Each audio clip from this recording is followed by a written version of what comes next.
Hello, everyone. This is Nicole Gaither with Creativa IP Law. Welcome to tonight's Tipsy Tuesday. Tonight's Tipsy Tuesday will be recorded because I will be traveling and enjoying a glass of airplane wine or airport wine, depending on where I stop. So maybe I can join you all for a virtual toast. We'll see. Anyway, my name again is Nicole Gaither. I'm the owner of Creativa IP Law, a boutique trademark law firm. We work with clients all over the country to help them register their trademarks and with any other issues that they might have with trademark registration or with, doing trademark searches. And also we work with clients who are not in the US but are trying to register their trademarks in the US. So welcome again to Tipsy Tuesday. I hope you all are enjoying an outstanding glass of wine on my behalf. I will try to join you all for a virtual toast if possible, if the time is right. So tonight's topic is how to do your own design mark search. And a design mark is, think of a logo like the Nike swoosh. It's a logo or a graphic that you use to represent or to help your customers identify your brand. So it could be something that you use just, it could have words or it couldn't. It's just basically like a graphic representation of your brand. So this is, like most people refer to it as a logo. Some people use it as a design or they call it a graphic, but it's just something. So like if you see, this is our newest logo. I kind of designed it myself. I used Canva. So just a note, if you are using Canva to design a logo, you cannot register the trademark for that logo because Canva's license does not allow you to do that. So just keep that in mind. If you are going to use Canva to design your logo, you will not be able to protect it via trademark registration or even copyright registration because those are their designs. But if you have someone design a logo for you, which is great because hopefully that is a unique graphic, then this would be definitely something that you want to pay attention to and use on your own. So let's get started. So let's see, we're going to check out, I'm going to do, all right, so we're going to use the USPTO's website and I'm going to queue it up here. All right, so we're going to go to, it's uspto.gov/trademarks. And this brings you to the trademark page and scroll down because there's a lot of information here. Like, of course, pay attention. All filings are now electronic for trademarks. And you're also required to have a US licensed attorney to file your trademarks. So we're going to go to search the trademark database. So this is the Trademark Electronic Search System, the TESS system. So click on search. And last week, if you were with me, we did a word mark search. So this is like for the words for your business name or your product name. And we just did the basic word mark search. So if you're going to be doing a search for a design, you want to either use the word and or design mark search, the structured search, or the free form. Now, I think I mentioned last week that if you'd use the free form, you better know Boolean logic. And, if you know all of that, that's great. So I'm going to show you kind of example of what you would need to know. Like these are all the field codes that you would need to put in if you were using the free form search. We're going to do it the easy way and use the structured search. So let's pretend like we're going to do a search for my logo, which I said, again, I can't register it because I used Canva to design it. But let's just pretend. So like, remember when we looked at my logo, which I'm going to pull up again for you all. As you can see, I have a light bulb here with like circles. It looks like a little galaxy. It's got stars, a circle, and a square, and a pen that kind of goes and lights up the light bulb. So let's say we're going to do a search for the light bulb itself. So let's go back to our USPTO website. We're going to go to the structured search. And before we go here, actually, this is what I wanted to show you all. So you have to use the design search code manual to look up the design codes because that's how you're going to do your search.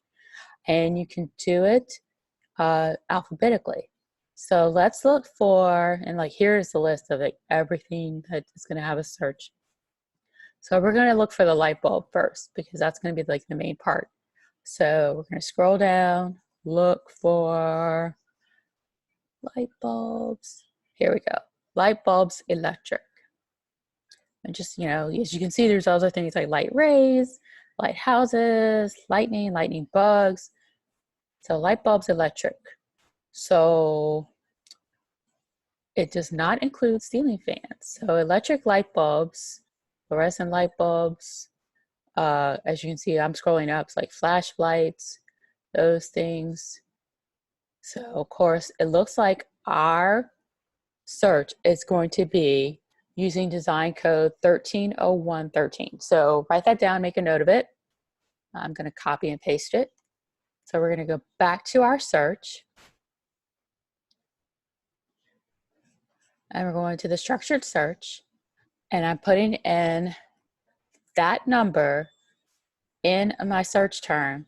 And I'm going to go to the field design code and then click submit query. You can see all of these, there's 4,345 records that have that as a design code. So I always look and cheat a little. So what I do is I go to the image list. So like, as you can see, these are live trademark applications. So these are ones that are pending. So they're in the process. They've been filed, but they haven't been registered yet. If it has a registration number next to it, like this one right here, that means that it has been registered. So let's take a look at that one. So they're using a light bulb that looks almost like a robot. That's very detailed. Now, as you can see, here's the code, the 130113 for bulbs, electric light, and flash. And they also have like their design code for men, for blood vessels, cogwheels, brands, other bands. So, you know, those are something that we might need for ours if I were to register mine. So what I do is I look at the image list. So this actually shows you pictures of the images, the logos that are being, applied for registration. So you can kind of see from here, and you can look and see if there's something that's similar to what your design looks like. So there are a lot of different light bulbs here. Really interesting, nice looking ones here. So this gives you an idea of how to do the search for your design code. And you're going to do it based on the items that are in your logo. So if you have, like mine, I have the light bulb. So I need to do a search for the light bulb. I also need to look for, light bulbs that might have pins, light bulbs that have pins with, a like bands around it with like a star or, a square. So that is how you do a design mark search using the USPTO's website.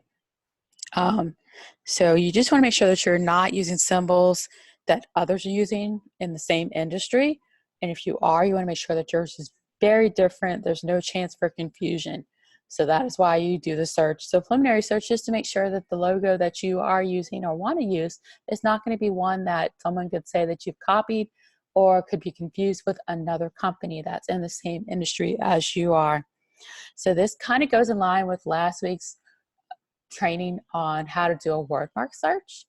So hopefully this helps you, and it's kind of fun, once you kind of know how and what you're looking for. But like I said, it's very detailed because let's see if we can find one that actually, like this one has like the lamppost, a little bus or streetcar or something. Let's click on that. And you can see here the design search codes that are listed. And so they have chandeliers, they have bulbs, they have buses. So this one is still a pending application because they just filed it last month. So it is just starting the process. We can see if there's another one, like this one here. They have a lot going on. Like they have little droplets. So as you can see, like, they have the bulbs, and of course they have like a sun. They have teardrops, they have hearts, leaf. So there's going to be probably a multitude of codes that are going to be listed for your logo. So again, this is just the starting point.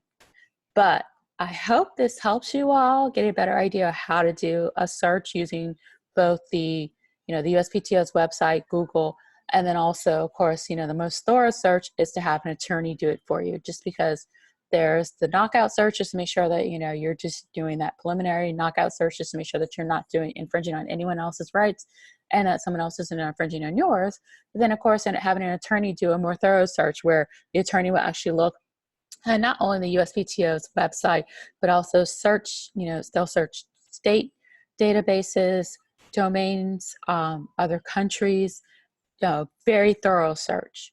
So if you have any questions, if you want to play around with it and get back to me and kind of see what you find, that'd be great. Would love to hear from you all.